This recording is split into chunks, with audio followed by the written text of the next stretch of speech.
जयति जय जय मा सरस्वती, जयति वीणाधारिणी,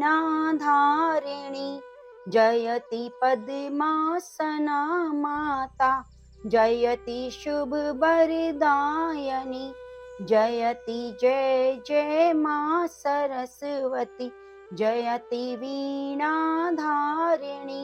आप सभी को बसंत पंचमी पर्व की हार्दिक शुभकामनाएं। बसंत पंचमी के दिन सरस्वती माता की पूजा की प्रथा सदियों से चली आ रही है। माना जाता है कि सृष्टि के निर्माण के समय देवी माँ सरस्वती बसंत पंचमी के दिन प्रकट हुई थी। बसंत पंचमी को माँ सरस्वती के जन्म दिवस के रूप में मनाया जाता है, इसलिए माँ सरस्वती की इस दिन पूजा अर्चना की जाती है। सृष्टि के निर्माण के समय सबसे पहले माँ लक्ष्मी देवी प्रकट हुई। उन्होंने भगवान शिव, विष्णु जी और ब्रह्मा जी का आह्वान किया। यह तीन देव वहां उपस्थित हुए। तब देवी महालक्ष्मी ने तीनों देवों से अपने गुण के अनुसार तीन देवियों को प्रकट करने का अनुरोध किया। भगवान शिव ने तमोगुण से महाकाली, भगवान विष्णु ने रजोगुण से देवी लक्ष्मी और ब्रह्मा जी ने सतोगुण से देवी सरस्वती का आह्वान किया।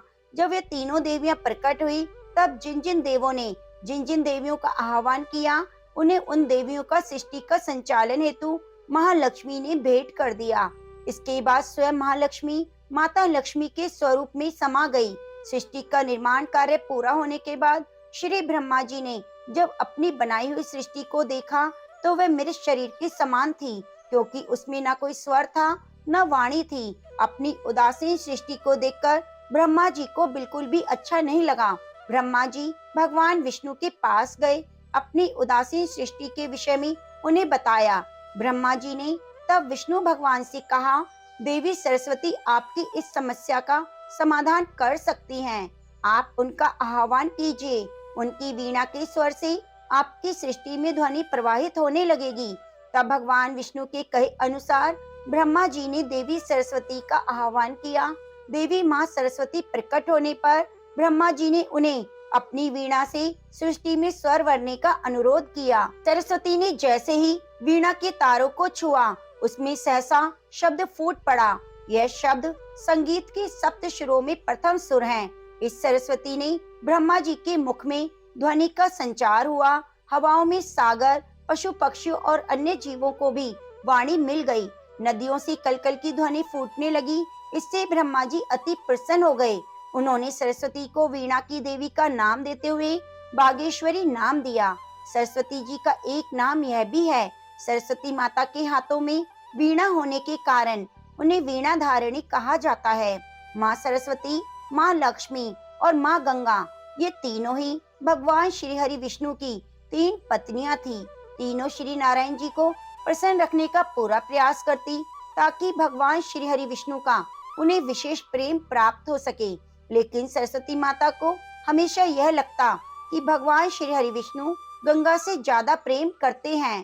तीनों के प्रति समान स्नेह रखने के बाद सिद्धांत की अनदेखी करके मेरा अपमान कर रहे हैं, ऐसा सोचकर एक दिन सरस्वती जी ने भगवान श्री हरि विष्णु को बहुत सारी बातें सुनानी शुरू कर दी। लक्ष्मी जी ने उन्हें रोकने की बहुत कोशिश की कि ये हमारे स्वामी हैं, हमें इस तरह की बातें करना शोभा नहीं देता।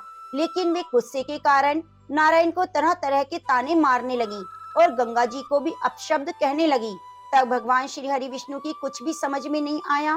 वे इस तरह से लड़ाई झगड़ा देखकर बड़े ही उदास मन से वहां खड़े हो गए और बैकुंठ से बाहर चले गए। तब नारायण को इस प्रकार उदास मन से बाहर जाता हुआ देखकर सरस्वती जी को बहुत ही दुख हुआ। फिर भी सरस्वती जी ने यह नहीं सोचा कि मेरी वजह से नारायण चले गए। उन्होंने तो यही सोचा कि इसका कारण देवी गंगा है। तो ये सोच सोचकर सरस्वती जी को और ज्यादा गुस्सा आ गया। क्रोध से भरी माँ सरस्वती ने गंगा पर क्रोध करने के लिए प्रहार करना चाहा, तो ये अनर्थ होता देखकर लक्ष्मी जी से रहा नहीं गया। वह उन दोनों के बीच में आ गई और लक्ष्मी ने बीच में आकर दोनों को समझा बुझाकर शांत करने की कोशिश की, जिससे देवी गंगा तो शांत हो गई, किंतु सरस्वती जी का क्रोध कम होने का नाम ही नहीं ले रहा था। तो वह गुस्से से बोली कि तुम तो गंगा जी की सहायिका हो, इसलिए उसी का साथ दे रही हो और मेरा अपमान कर रही हो। यह जानकर मुझे बहुत दुख हो रहा है। मैं तुम्हें श्राप देती हूँ कि आज और अभी से तुम वृक्ष रूप बन जाओ। तो सरस्वती जी के इस श्राप से लक्ष्मी जी तुरंत ही तुलसी के पौधे में बदल गई। यह सब देखकर गंगा जी बहुत ही दुखी हुई और उन्हें गुस्सा आया। सोचने लगी कि मेरी वजह से लक्ष्मी जी को यह श्राप सहन करना पड़ा। यह तो बेचारी निर्दोष है। निर्दोष को इस प्रकार का श्राप का भागी बनता देखकर गंगा जी ने भी क्रोधित होकर सरस्वती को नदी बनकर भूतल पर प्रवाहित होने का श्राप दे दिया। सरस्वती जी भी पीछे नहीं रही और गुस्से में आग बबूला सरस्वती ने गंगा को श्राप देते हुए कहा, तुम भी भूतल पर नदी बनकर प्रवाहित होगी और मानवों की अस्थियों का विसर्जन तुम्हारे ही अंदर किया जाएगा। इस तरह उन्हें लड़ते हुए और श्राप देते हुए काफी समय बीत गया। तो श्री हरि विष्णु ने सोचा, अब तक तो झगड़ा समाप्त हो गया होगा, चलो चलते हैं। यह सोचकर वे विष्णु जी वापिस आए तो उन्होंने अपनी पत्नियों के झगड़े और सारी श्राप की कहानी पता चली। साथ ही उन्होंने लक्ष्मी जी को पौधे के रूप में बदला देखकर भगवान श्री हरि विष्णु को बहुत ही दुख हुआ। वे सोचने लगे, देवी लक्ष्मी का शांत स्वभाव और कितनी सूझबूझ है, इसलिए मेरी पत्नी बनकर मेरे पास रहने का हक सिर्फ लक्ष्मी जी को ही है। लेकिन क्या ये तीनों एक साथ रह सकेंगी? ऐसी स्थिति तो पुनः भी आ सकती है। तो उन्होंने देवी गंगा और सरस्वती का त्याग करने का निश्चय किया। लेकिन भगवान श्री हरि विष्णु को इस बात का पता गंगा और सरस्वती को लगा तो वे बड़े ही डरपोक स्वरों में माफी मांगने लगी और श्राप का शीघ्र निवारण करने के लिए कहने लगी। तब भगवान विष्णु ने उन्हें बताया कि गंगा पृथ्वी पर मनुष्यों के पापों को धोने के लिए अवतरित होंगी। ये नदी के रूप में स्वर्ग में, भूलोक और पाताल में त्रिपथगामी होकर बहेगी। साथ ही वे अंश रूप में उनके चरणों में परमपिता ब्रह्मा के कमंडल में और महादेव की जटाओं में भी रहेगी। साथ ही सरस्वती भी उनके साथ भूतल पर बहेगी। साथ ही अंश रूप में उनके साथ भी रहेगी। केवल देवी लक्ष्मी ही पूर्ण रूप से उनकी पत्नी बनकर बैकुंठ में निवास करेगी। साथ ही उन्होंने शालिग्राम का रूप लेकर देवी लक्ष्मी के तुलसी रूप का पानी ग्रहण भी किया। कहा जाता है कि एक दूसरे शाप के कारण ही दोनों पृथ्वी पर नदी रूप में बह रही हैं और लक्ष्मी जी हमेशा भगवान श्री हरि विष्णु के साथ उनकी पत्नी बनकर बैकुंठ में निवास करती हैं। तो प्रेम से बोलिए, माँ लक्ष्मी की जय, माँ गंगा की जय, माँ सरस्वती की जय। प्रिय भक्तजनों, अगर आपको कथा अच्छी लग रही है तो कृपया वीडियो को लाइक जरूर कीजिए और कमेंट बॉक्स में माता रानी का जयकारा जरूर लगाइए और कमेंट बॉक्स में यह भी बताइए कि माता सरस्वती की पूजा करने से किस पुण्य फल की प्राप्ति होती है। अब आइए आपको सुनाते हैं माता लक्ष्मी और माँ सरस्वती की पौराणिक कथा। इस कथा के अनुसार एक बार माँ सरस्वती वीणा बजा रही थी। उस समय उनके पास धन की देवी लक्ष्मी आ गई। तो माँ सरस्वती ने माँ लक्ष्मी का आदर सत्कार किया और पूछा, तुम तो आज बहुत दिनों के बाद आई, क्या बात है? इतना सुनते ही देवी लक्ष्मी ने अपने गुणों का वखान शुरू कर दिया। माँ लक्ष्मी कहने लगी, वे तो धन की देवी हैं, सारा संसार उनकी स्तुति करता है क्योंकि सभी धनवान होना चाहते हैं, इसलिए मैं जल्दी आ नहीं सकती। तुम्हारा क्या है, तुम तो हर समय केवल वीणा बजाती रहती हो, इस वीणा से क्या होने वाला है? तब लक्ष्मी देवी के ऐसे शब्द सुनकर माँ सरस्वती बहुत दुखी हुई और देवी लक्ष्मी से कहा, आप तो धन की देवी हैं, लेकिन आप कभी भी एक जगह नहीं टिकती, इसी कारण सारा संसार आपको चंचला कहता है। आप धन दे सकती हैं, लेकिन ज्ञान नहीं दे सकती।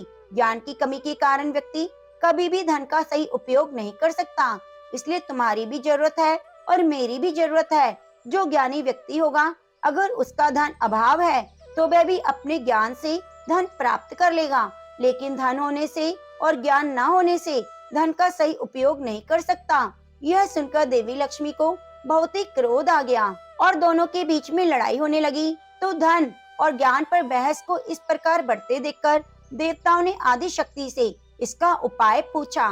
तब आदि शक्ति ने देवताओं से कहा कि बहस कभी खत्म नहीं होगी।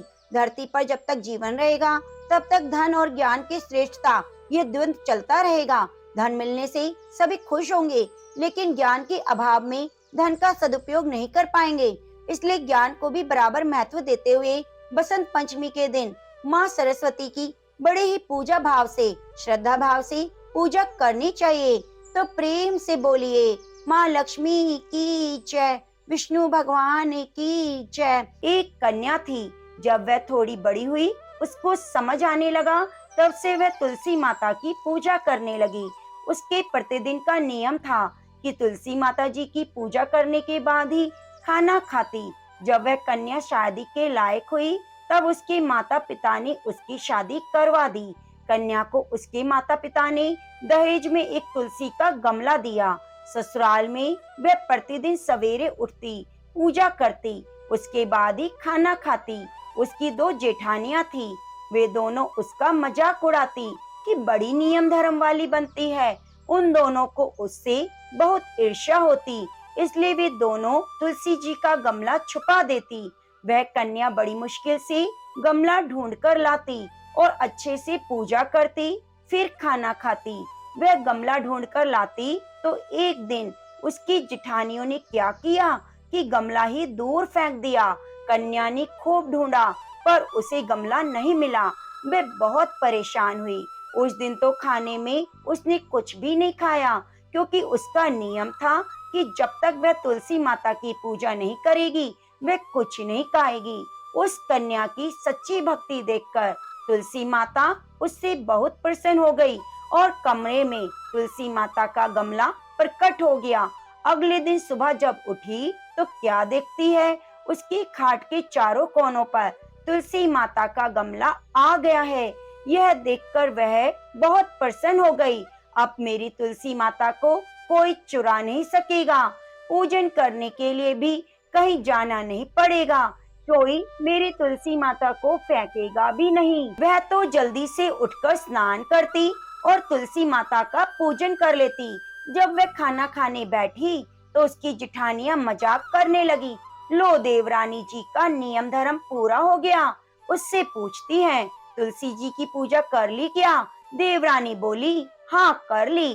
जेठानियां बोली, कहाँ से करी? गमला तो फेंक दिया। देवरानी कहती है, देख लो मेरे कमरे में खाट पर तुलसा जी लगी है।